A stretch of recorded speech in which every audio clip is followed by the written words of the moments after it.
Alright, so we are back with part 2, and these are the lower two shelves of the first shelf. So, yeah, let's get started with the pile that is the highest stuff. And so, yeah. So, that being said, our next film on the shelf, or from the lower two shelves, this is a Wes Craven film that got tampered with by studios lots of times, and pretty much it's a film I like to call PG-13 Scream, except this time with werewolves and not a slasher. Cursed. Definitely a film that got ruined and fucked by studios. I remember ranting on that years ago. And now we have a motion capture animated film called Beowulf. Yeah, when I saw the cover for this, I didn't even know this was an animated movie at all. I thought this actually was live action, but apparently it actually is animated. Basically, it's one of those Robert Zemeckis motion capture animated films, like, you know, done like the Polar Express in a way. Then you got White Noise, a boring-ass horror movie that stars Michael Keaton. One of the few underrated films of 2021, Wrath of Man, directed one of Jason Statham's collaborations with Guy Ritchie. I saw it one time. Don't remember much about it, and a film that came to theaters around the very time that very time COVID was happening. The theaters were starting to reopen. Unhinged. I was one of the few people that was brave enough to actually go to the theaters during COVID to actually see it. And I don't remember much about it. And then you got the Bong Joon-ho film Parasite. I know some YouTube buddies of mine hate. I've only seen it once, so I can't really talk much about it. A double feature of Sin City and The Crow. I have seen Sin City, but I have not seen The Crow. Sin City, I definitely love. It's definitely one of my favorite films of all time. And definitely one of my favorite films of 2005. One of my favorite comic movies of all time. And one of my favorite films of the 2000s. Sin City rules. And I did see the second film, Sin City: A Dame to Kill For. And I actually really did not like it. And now you got the entire Oceans trilogy right here. You got Oceans 11, Oceans 12, and Ocean's 13. I like all three of these movies. And yes, guys, even the second one, that one that nobody likes. And yeah, well, I think the second film is actually underrated. And, you know, I know it should not be not canon because technically, to be fair, you know, the heist in the first one, well, the gang kind of had to suffer the consequences of that. So it's kind of that. So that's kind of the movie where the gang actually gets the consequences for the heist. Or where the heist comes back to them. In a way. Then you got another great iconic cinematic masterpiece. A Clockwork Orange. Another one of my favorite films of all time. And I think that easily might have to be my second favorite Stanley Kubrick film of all time behind The Shining. Oh, speaking of Stanley Kubrick, you got Eyes Wide Shut. I have not watched it yet. An Adam Green horror film called Frozen. And no, not the stupid Disney trash. I'm talking about the 2010 film on the chairlifts. The one Adam Green directed, the guy behind the Hatchet movies. Another Robert Zemeckis film called Castaway, one of my favorite films from Robert Zemeckis. And one of my favorite Tom Hanks movies of all time. One That Flew Over the Cuckoo's Nest. Definitely another great Jack Nicholson role. I've only seen it once though, but I definitely remember liking it.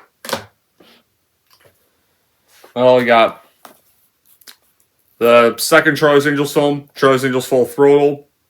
Still need to buy the first one, but I think I prefer the first one more.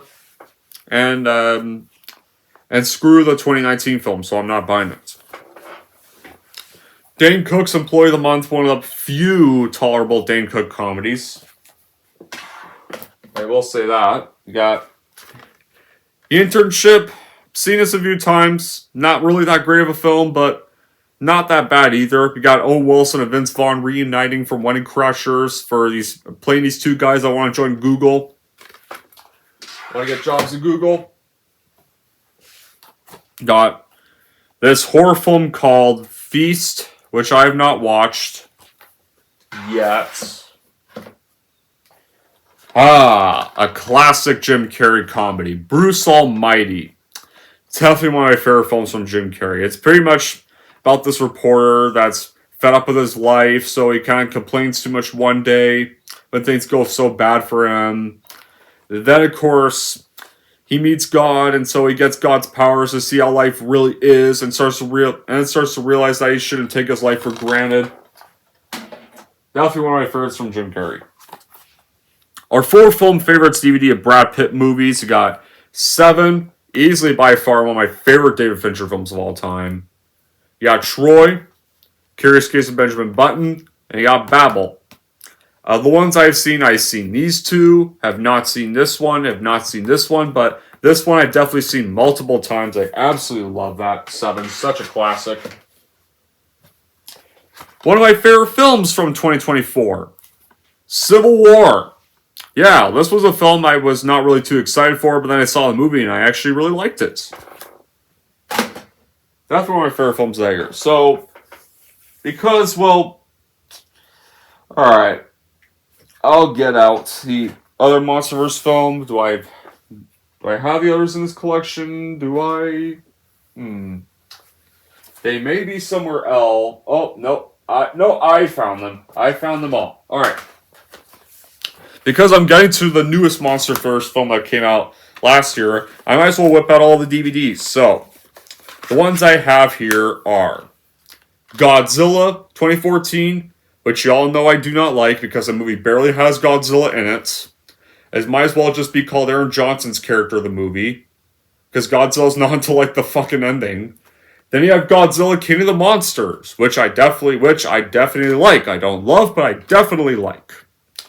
Right there.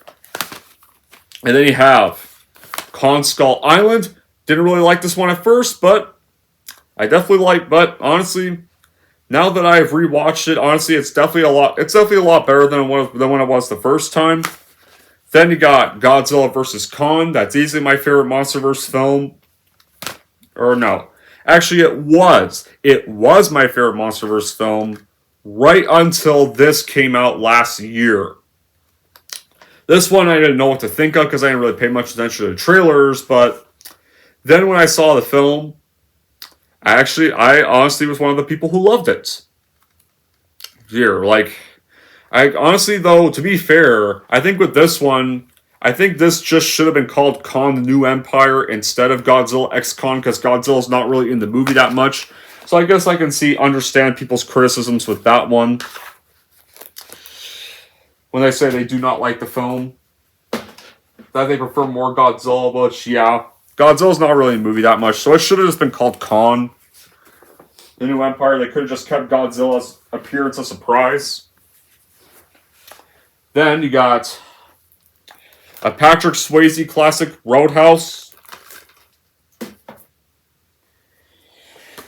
Now, I don't own the other films in this series, but I'm going to say this. I like Meet the Parents, and then it comes to Meet the Fockers, alright, and I think Little Fockers is trash. You got one of Ryan Reynolds' best movies, Buried. Easily one of Ryan Reynolds' best roles, and I do miss the days when Ryan Reynolds did more dramatic roles like this and Smoking Aces. Right here, it's pretty much this film about where he plays this guy who's trapped in a coffin the whole entire movie, and yeah, definitely one of my favorite roles from him. But I do wish the ending was better. You got underrated comedy, The Girl Next Door, starring the girl from Craptivity, Alicia Cuthbert. Definitely a very underrated comedy. It's definitely the kind of comedy that honestly would never get made ever today. At all. You got one of the worst comedies of all time. Moving on. Wedding Crashers. Good. I wouldn't say it's as great as some do make it out to be, but it's good for what it is. Pretty good comedy, not one of the greatest. Dumb and Dumber, another Jim Carrey classic. I gotta say, and easily the Farrelly Brothers' best comedy film. And no, I do not own Dumb and Dumber 2 because I think that film sucks ass. You got Waiting, another Ryan Reynolds comedy where he plays this waiter. It's kind of like this Clerks it's kind of like somewhat Clerks in a way. Kind of has the Clerks thing, except in kind of except it's actually in a restaurant. This time around, it's kind of somewhat the same concept as Clerks. Except this time you have a lot more A-listers in the film. You got the Trailer Park Boys double feature. Trailer Park Boys the movie, Trailer Park Boys Countdown to Liquor Day. Yes. I absolutely love the Trailer Park Boys series. I gotta say, I definitely like the movies. Very funny movies. You got Bad Teacher. I have not watched this yet. You got Central Intelligence. I actually really like this movie. I think this movie's pretty funny. I think The Rock and Kevin Hart I think this is probably The Rock and Kevin Hart's best collaboration they have. I think they actually have the best chemistry they have in their team ups in that movie. Easily, that's definitely one of Kevin Hart's best roles. You got one of the last good Seth Rogen movies of all time. Back when he was actually funny, back when he was not a politics sellout, back when he wasn't saying bad things about his audiences, or back when he wasn't screwing with franchises. This is the end. Hilarious classic from 2013. This one, these Seth, like Jay, James, Craig, and Jonah Hill, Dan McBride are all playing fictional versions of themselves, and they have to get through this apocalypse, and right there, and easily just absolute funny film from start to finish. I still need to review it. The Bob's Burgers movie, definitely like the Bob's Burgers series. I saw this in the theater. Definitely a pretty good comedy. It's kind of more of an extended episode of the series, but it was definitely nice to see a 2D animated film adaptation of an adult TV series actually come back to theaters finally after so long. Because we don't really get a lot of that. Rise of the Guardians, very underrated DreamWorks film. Stop. You got a double feature. I own one of these on DVD already, but the other one I do not. It's technically a double feature in 9 and Corleone. Well, I'll talk more about this one later when I find the solo DVD copy of this one. 9 from 2009. Not pretty underrated animated feature. Kind of a little bit too short though. You got another good another good Will Smith horror film. I Am Legend. This was one of the first horror films I saw as a kid, and it's one of my favorite Will Smith films.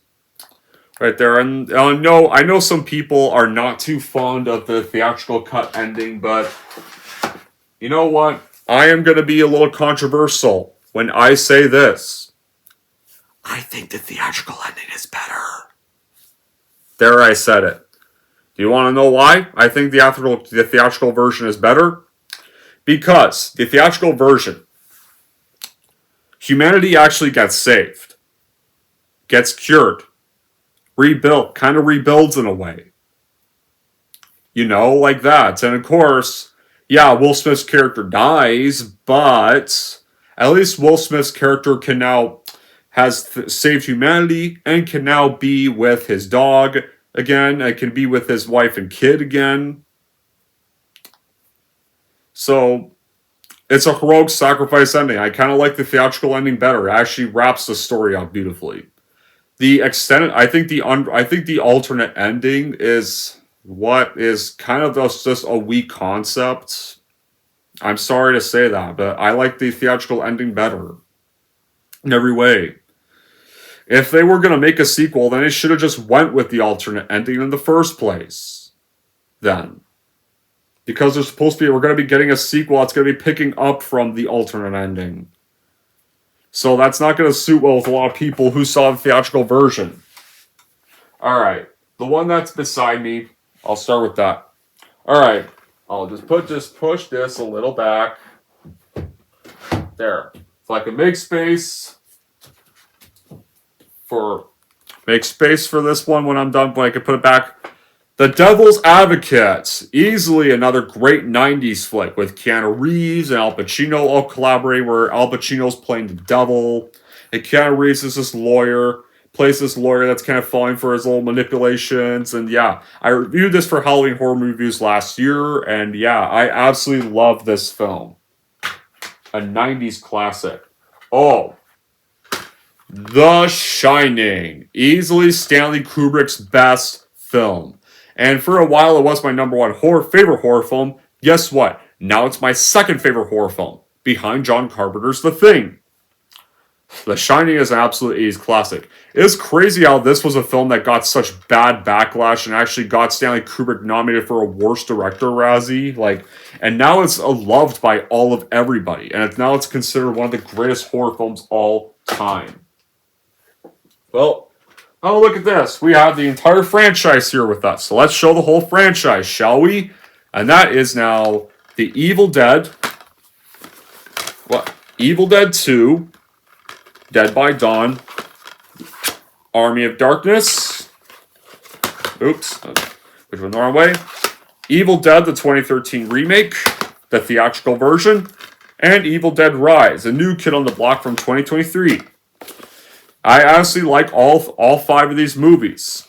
I like this one, but the one I like the most, Evil Dead 2 Dead by Dawn. This is definitely my favorite horror sequel of all time, and this is my favorite horror comedy of all time. Right here, this film is just great. The Evil Dead 2, I think, is just great from start to finish. And for those who prefer it over the first one, it can be seen as kind of somewhat of a new version of the first one in a way. Because it kind of has this different kind of style where it was only him and his girlfriend that went to the cabin. So in a way, if you're not a big fan of the first one, you could just skip that and just go to Evil Dead 2 and just pretend that's your version of the first one. Then you got Army of Darkness. This is definitely one where you actually do have to watch all the films to understand. But this is Army of Darkness. Definitely second favorite. This is my second favorite film of the series, and definitely one of the best comedies of all time. Army of Darkness is hilarious, start to finish. You got the 2013 remake, my least favorites, but it's not bad. It's not bad. It's got some nice, gnarly kills and some very good practical effects. And some great gore. Like, you can tell they actually did put effort to actually make this look realistic. And this is probably, and shame that Fed Alvarez after this directed a bunch of bullshit, because this is probably the one film he's done that's actually pretty good. Then you got Evil Dead Rise, which I've only seen one time, which was in theaters, but it had some good gore too. I mean, I wouldn't say it's really that as great as, well, actually no. I found it better than the remake at first, but I don't know how it holds up on rewatch. Alright. Tremors! Absolutely great monster film. One of the greatest monster films in the 90s. Tremors rules! Peter Jackson's Dead Alive. Definitely. This was before he made stuff like Lord of the Rings, before he made King Kong, and stuff like... He made a lot of horror comedies like The Frighteners, Bad Taste, and this movie. Another great film. If you love films like Evil Dead, or Evil Dead 2, or Army of Darkness, if you love those movies, this is worth checking out. Absolutely one of the greatest zombie films of all time. And you got, well, I have the original of this somewhere on Blu-ray, but this is I Spit in Her Grave, the remake, which I hate the rape shit in the first half, but the reason why I own this and prefer this over the original is because, well, I think the revenge stuff in this one is better than the revenge in the original. And it's honestly much more satisfying seeing those pieces of shit get what they deserve. And they actually get much more deserved deaths in the remake. And then you got the Rob Zombie Firefly family duology, House of a Thousand Corpses and The Devil's Rejects. Which one do I like better? The Devil's Rejects. As much as I don't like that stuff in the motel, I wish that could have been cut out entirely. Like, I don't know, like, I would have just made the rest, I wish Zombie would have just made the rest of the film just this whole entire police chase on the road, and most of the film was more about the sheriff. But But I still think that's his best film. And to me, this is where the Firefly series ends. Because guess what? All three of them at the end, they died. This is pretty good. This is a pretty good Halloween film to watch every Halloween. Don't get me wrong, but The Devil's Rejects, I think, is superior in every way. And no, I don't. And guess what? I don't own Three from Hell because I hated Three from Hell, so I don't own that movie. You got now the Hills Have Eyes remake. Definitely one of the few times where the remake is better than the original film, and one of the best horror remakes of all time. And definitely Alexander Raja's best film ever. Like, this is just a great remake from start to finish. Like, Doug in this movie gets really good character development. At first, he's like, I'm against guns and violence. Like, but after everything he goes through with these cannibals and being locked in an icebox full of body parts, he then is immediately now toughened up. He's now taken down all these mutant fuckers one by one to get revenge for his wife and to save his infant daughter and save his dog. Like he goes through such great character development in this film.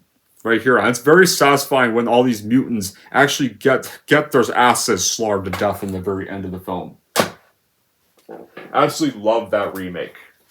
And now we're on to the first two Hostel movies. I don't have Hostel Part 3. You have Hostel Part 1, and you have Hostel Part 2. Now, okay.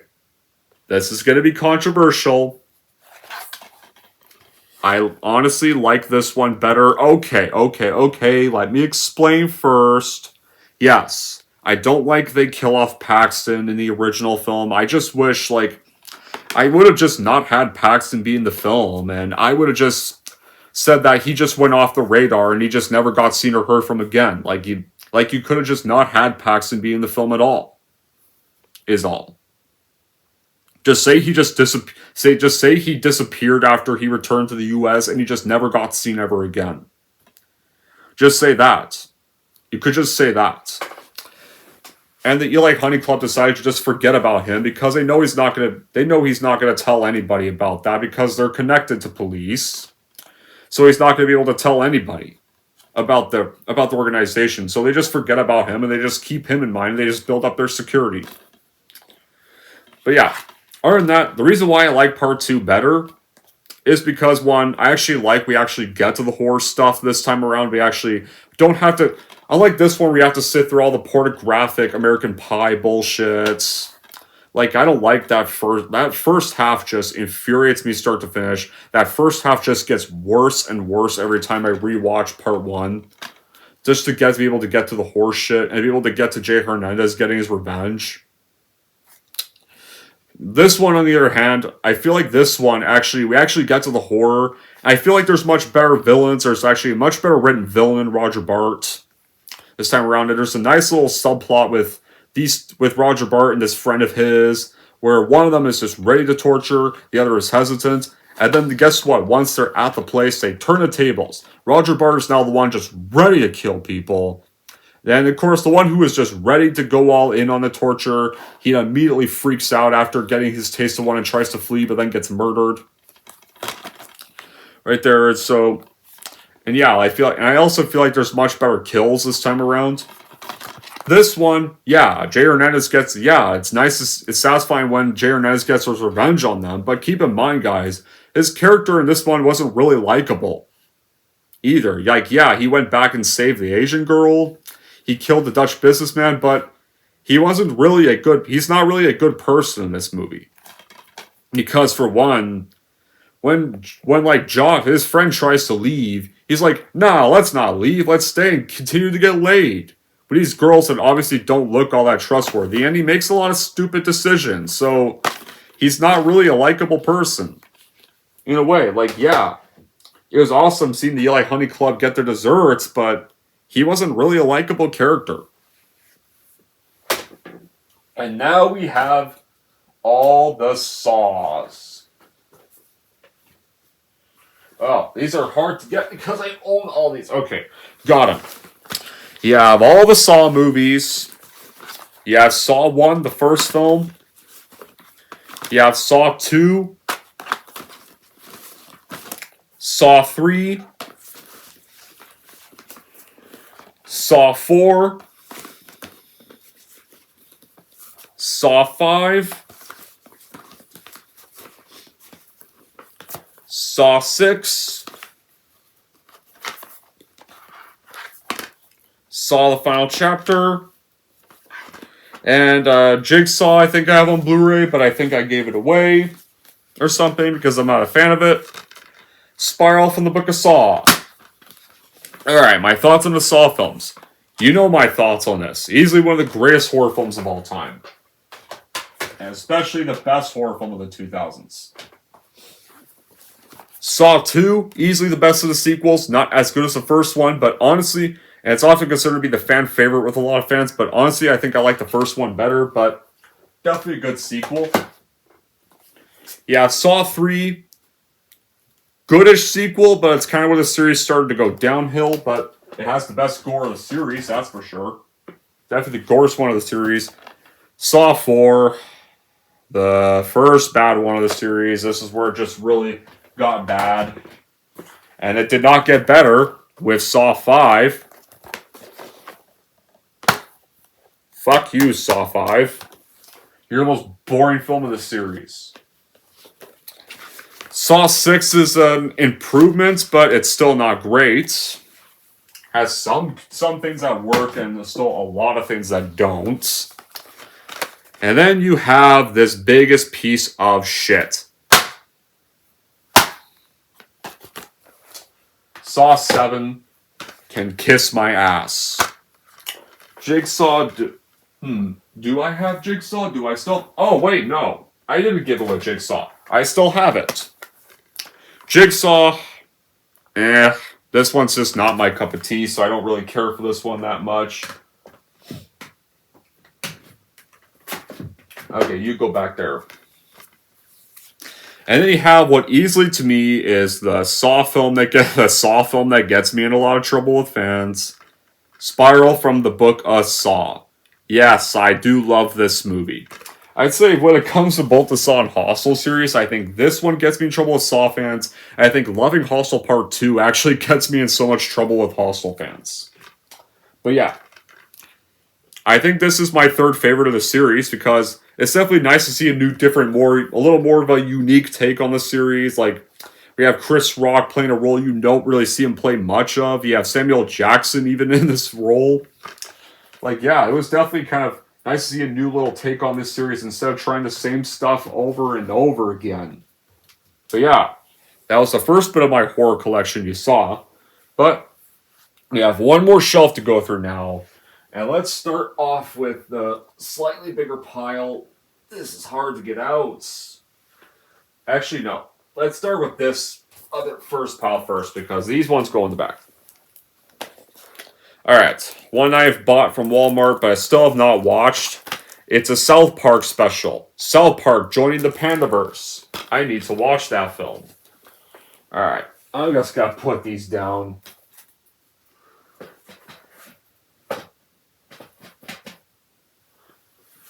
Then you have Inglourious Bastards. Good Quentin Tarantino film, not one of his best. Yeah, whatever. Not important. Alright. Then you have the Insidious trilogy. The only good films in the Insidious franchise. You have Insidious 1, Insidious 2, and Insidious 3. And I don't own The Last Key in the Red Door because they're garbage. But Insidious 1, 2, and 3, I like these films. These two I saw in the theaters. Like, this was... Insidious Chapter 2 was the first horror film I saw in the theater. Absolutely love Insidious 2 the most. And I know a lot of people will disagree with me on that, but I think Insidious 2 is the better one.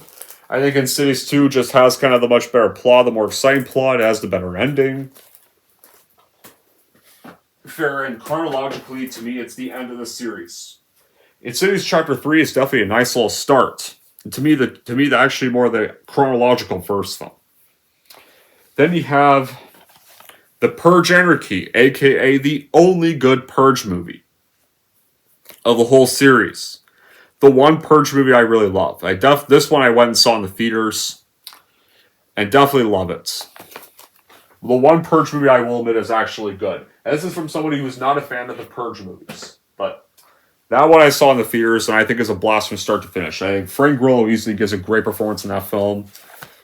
Yeah, well, the other Conjuring movies are somewhere, but this is the only spin-off of The Conjuring I liked. Annabelle Creation. Like, this is the... Yeah, for how bad the first film was, like, this one was quite a surprise. This one I saw in the theater around the end of summer 2017, and I will admit, this was actually quite a scary time. This one was actually pretty chilling. We'll say, Annabelle Creation was surprisingly really good. And the only good Annabelle film of the whole series, and that's really saying something. 13 Ghosts, reviewed this last year, and a pretty underrated horror film with Matthew Lillard's Ghost Hunter character.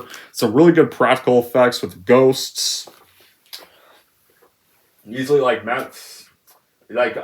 I'm not really a big fan of the family characters, I think what would have made the film better if it was about Matthew Lillard's character more instead of the family. But Matthew Lillard's easily the best part of the film. Then you got the original Carrie from Brian De Palma. Good little horror film. I wouldn't really say it's one of my favorite horror films of all time, but it's good. That's all it is.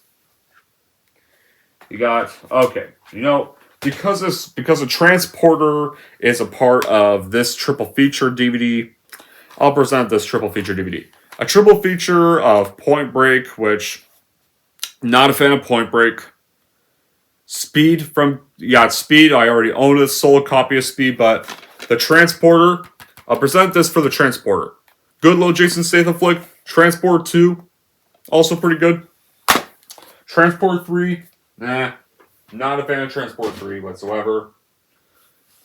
Alright, now that with this pile's a little easier, we can get the rest of these out. Tommy Boy, definitely one of Chris Farley's best comedies. And one of the best comedies of the 90s. I love Tommy Boy. Chernobyl Diaries. Piece of garbage. Bought that for a rant.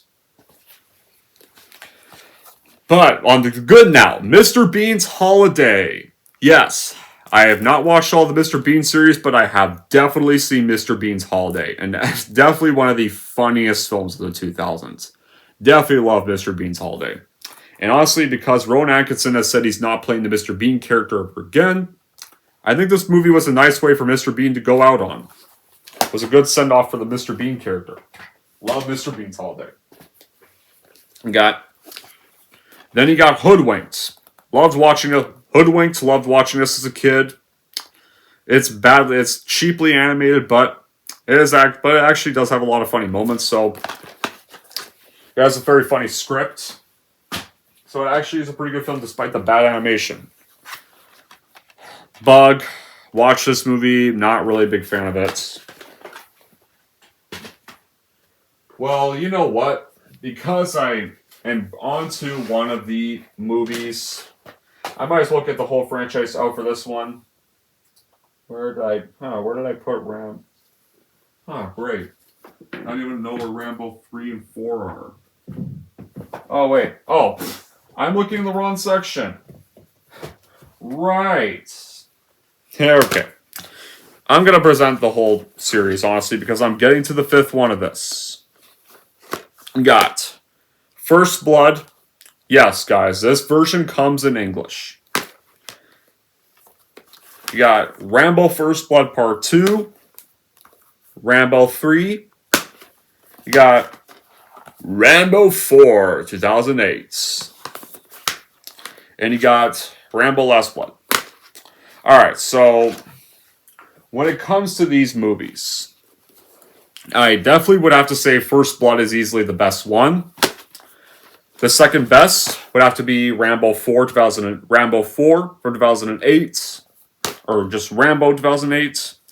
Then my third favorite, First Blood Part 2. Then you got fourth place, Last Blood. This was definitely not a necessary movie to make. You really did not need to make this because Rambo 4 already beautifully ended the series on a good note. So it was kind of a pointless movie to make. And the one I don't really like is Rambo 3. But yeah.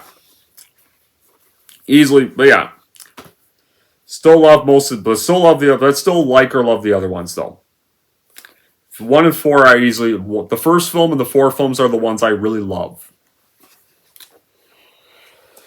So yeah, and now I'll just put these back.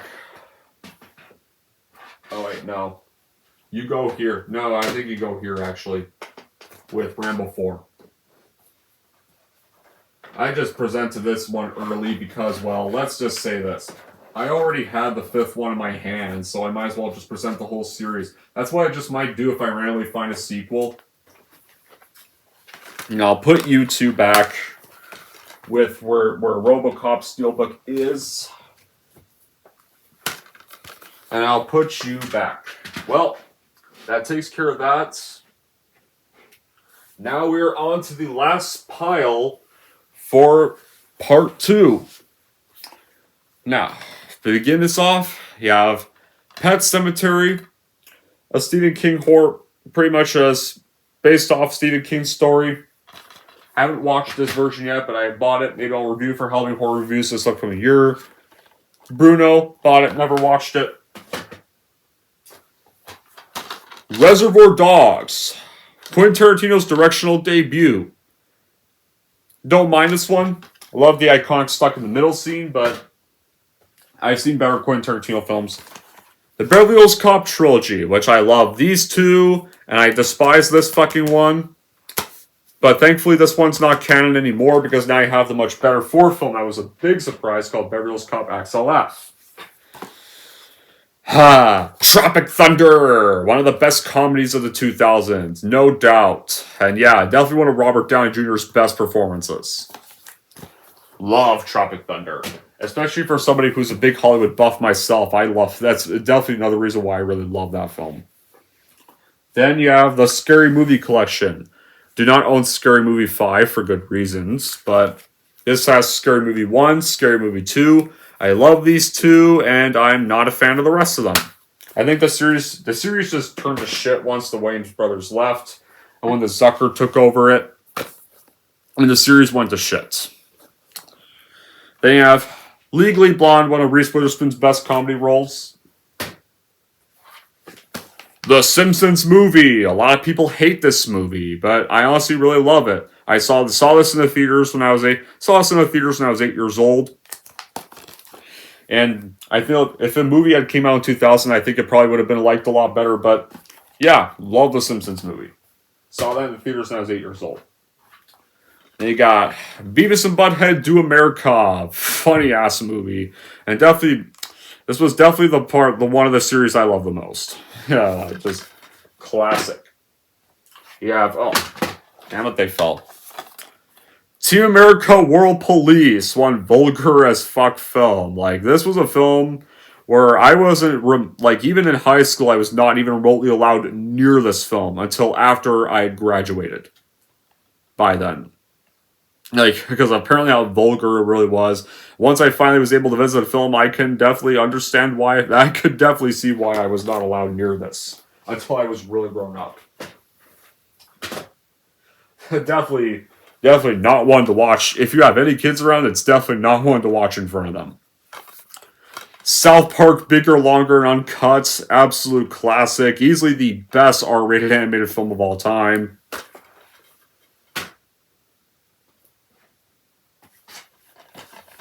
Paul. Easily another underrated comedy yet. It's a shame we never got a sequel to this, because I would have liked to see a sequel to this series. I would have liked to see that Paul's movie get made. That probably would have been awesome, but Paul's a very underrated film. Now we are on to the Jump Street films. 21 Jump Street and 22 Jump Street. I absolutely love both these movies. This one I saw in the theaters when I was this one I saw in the theaters around the time I was just done 10th grade. This one I first saw on Netflix a few months before 22 had actually come out. But I absolutely love both these films, and I think I like this one a lot better. Like, this film pretty much shows why rehash sequels do not work. This one is also great, so don't get me wrong.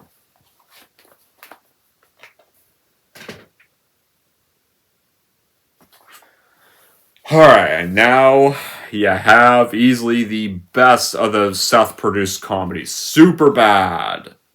Hilarious film. Definitely the best 2000s high school comedy yet. just very iconic film from start to finish. This is a film I definitely really am meaning to review. You got Clerks 1 and Clerks 2.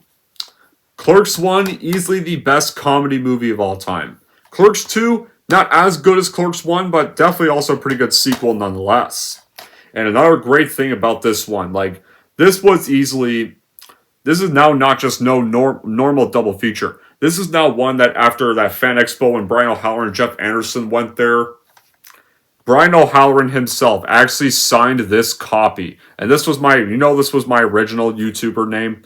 This was pretty much signed by Brian O'Halloran himself. Especially getting to meet Brian O'Halloran myself was definitely one of the best moments of my life. And now this getting signed is even better. And that's weird. Where's Clerks 3? I can't find Clerks 3 nowhere in the pile. I wonder where I put. Oh, wait. Maybe I actually grew a brain and actually chose not to buy that stupid pile of crap. Maybe I actually grew a brain and actually decided it was not worth wasting any money on that stupid fucking movie. So I didn't buy it. Adam Sandler double feature. Happy Gilmore, easily Adam Sandler's best comedy of all time. Billy Madison, another great Adam Sandler comedy. This one easily his best comedy yet. Yeah, I love Happy Gilmore. I'm gonna review that this year. The Hangover, the first one. I love the first one. I don't like any of the sequels, so I don't own them. Got Jane and Silent Bob Strike Back, another one of the Kevin Smith good comedies back when Kevin Smith was actually a good filmmaker.